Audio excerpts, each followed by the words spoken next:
1971 সালের স্বাধীন বাংলাদেশে সিনেমা হলের সংখ্যা ছিল ৩৪০টি, যার মধ্যে ১৯টি হল ছিল ঢাকায়। আর এখন সারা দেশে মোট হলের সংখ্যা ৩১৫টি।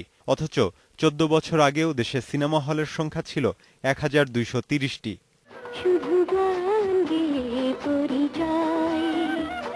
স্বাধীনতার পর অবুঝ মন, আলোর মিছিল, সারেং বউ, বেদের মেয়ে জ্যোৎস্না ছবিগুলোর মতো আরও অনেক চলচ্চিত্র ভালো ব্যবসা করায় সারা দেশে সিনেমা হলের সংখ্যা বাড়তে থাকে দ্রুত, যার প্রেক্ষিতে ১৯৮৩ সালে যশোরে নির্মিত হয় দেশের বৃহত্তম প্রেক্ষাগৃহ মণিহার।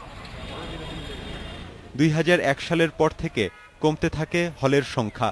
সিনেমা ভালো হচ্ছে না, পাইরেসি এবং চ্যানেলে বিভিন্ন ছবি, একদম ঘরে বসে যদি আমি 50টা চ্যানেলে 50টা ছবি দেখার সুযোগ পাই, তাহলে আমি কেন সিনেমা হলে ছবি দেখতে যাব? শর্টেজ অফ প্রোডাকশনটা আপনার 100+ ছিল।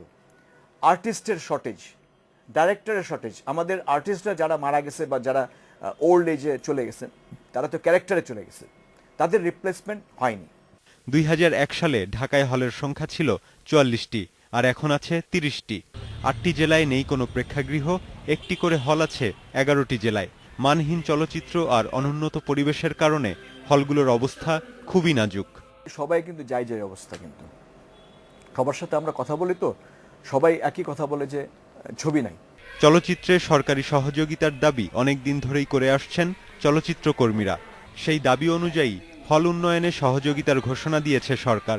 সর্বশেষ যে প্রস্তাব সেটা হচ্ছে একটা সিনেমা হলকে যদি এয়ার কন্ডিশন করা হয় সেখানে 50 লক্ষ টাকা অনুদান দেবে।